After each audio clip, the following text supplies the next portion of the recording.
Hello everybody and welcome to ChessDiagnostic. This is Andrew and today we're going to look at a game that was played in 1971 between Bent Larsen and Bobby Fischer.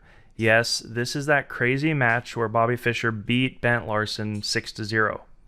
Now, there are a couple brilliant games in that match, but what's really amazing about the rest of the games, which he won every single game, is he does it in such simple ways that you'll be sitting there going, why couldn't I play a game like this?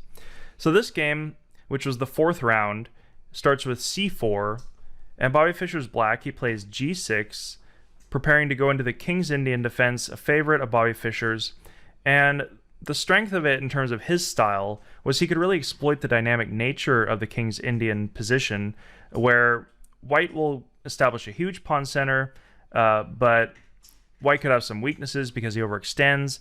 Black will be a little cramped, but normally he can draw up some kind of kingside attack. So after knight to f3, we see just normal developing moves. Bishop to g7, d4, knight to f6, knight to c3, castles, and then we see e4. So this huge pawn center is established, and white will just develop as well, maybe try to expand on the queen side. So d6, obviously preventing something like e5, and e5 would be a move that white would consider, even though he could still play it. But it's an example of overextending. So we don't see that. We're talking about Bent Larsen. He is a grandmaster. We see bishop to e2 and then e5. So technically, he could take this pawn, but actually black will win it back after trading into a somewhat advantageous endgame. So castles and then knight to c6, d5, establishing that very strong closed off or semi-closed center, the knight back. And then after knight to d2, we see c5. So this is a somewhat unstandard move. Normally he'll play something like knight back and just go for f5 immediately, or even c6 to contest that d5 square. But Bobby Fischer just played very solidly and stably in this game. So he wants to just close off. Now if the pawn takes, then of course he'll have that somewhat weak backward d6 pawn, but it's defendable. And it actually allows black to take towards the center, and he'll be okay. So rook to b1. As I said, white will play normally on a queenside expansion and try to contest black's kingside expansion by just creating enough threats on the queenside. The standard move, knight back, and then after b4, we see Bobby Fischer reinforce that pawn with b6, c5 pawn. So of course white can take and open that b file, but actually it becomes a rather non-point in this game because Bent Larsen really tries to go on the queen side, but he doesn't really drum up any real threats. f5, expanding, going for a kingside attack. Now black would love to play something like f4, maybe even eventually a g5 push, and then just go for a pawn storm on the king side. a5, trying to cut in on that queen side again. Bobby Fischer just ignores it. Brings the knight back up, activating the knight. Queen comes over again to the queen side. No real threats yet. Then we see bishop to d7. Attacking the queen with a tempo and developing. And then after activating his bishop to h6, somewhat pinning this knight, although it can move, we see the bishop become active on d3, preparing trade, and then if the bishop takes, he'll just trade. Queen to c7, connecting the rooks, and finalizing black's development of his entire position. Now, Bobby Fischer is ready to just play very solidly and stably. He's not really doing anything special. At this point, he's decided to not go for an all-out attack, and he's really trusting that the basic skills will overpower Bent Larsen, which is what happens in this game. He didn't want to take any risks, and he doesn't. So after pawn takes, and then takes with that b pawn, the b file's open, which white will control, but there's really no point of entry. And we'll see how Bobby Fischer closes off all points of entry for white. Takes, takes, and then we see bishop back, and then a6. The first move controlling that b5 square so the knight can't come in. And then knight to e5. Okay, the knight doesn't want to take because the bishop would take, creating threats. but actually we'll see some trades of how Bobby Fischer actually activates his own pieces through these trades. First the bishop takes, forcing the knight to take first with check, but now the rook's active and actually ready to swing over to any of these squares for the kingside attack. Rook takes, and then rook to f8.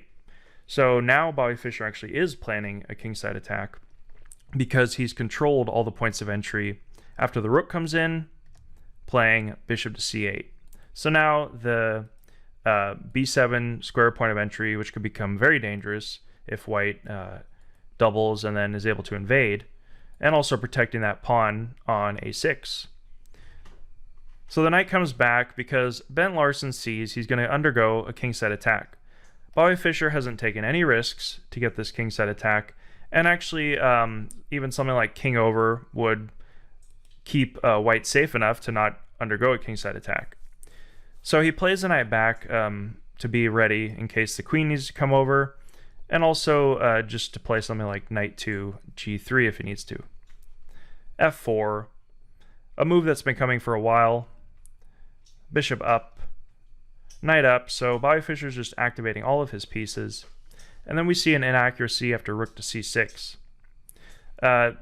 Something like queen to d3, putting pressure on the center and on these pieces, and also just trying to prepare to counter Bobby Fischer's kingside attack. So rook to c6 basically places this rook on an inactive square. It's not really doing anything, and Bobby Fischer was going to play queen to g7 anyway. So now we see another non-move, rook to b1. There's no point of entry for white, and now black is actually winning. So the very natural knight to h4, threatening f3 and checkmate. So queen to d3, the brilliant move, bishop to f5. Very simple and basic, but also threatening to take on g2. The king moves over, stepping out of that pin, but now we see f3. Now look at these rooks. They're not doing anything. They've made moves to penetrate on the queen side, and even he could take this pawn, but they're completely inactive in this game.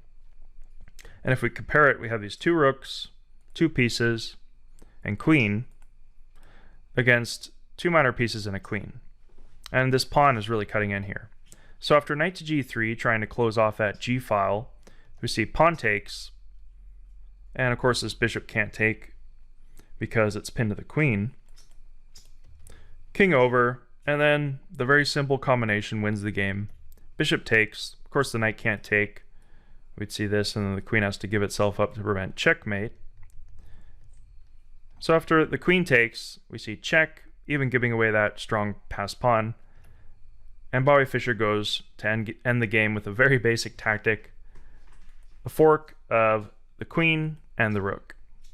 So at this point, Bent Larsen resigned, and there's really no reason to continue the game because after the queen moves, and even if he just takes the rook, then rook will take on f2, winning a bunch of pawns and most likely checkmating. It's actually a mate in 6 I see here popped up from the computer, so if you want to try to solve that. Alright, so I hope you enjoyed that game. If you'd like me to post more Bent Larsen versus Bobby Fischer games, leave it in the comments, and I'll see you in the future. Thanks for watching. Bye-bye. Hey everybody, thanks for watching. Hope you enjoyed this video. Hit the like button, leave a comment, and subscribe for future videos. See you in the future.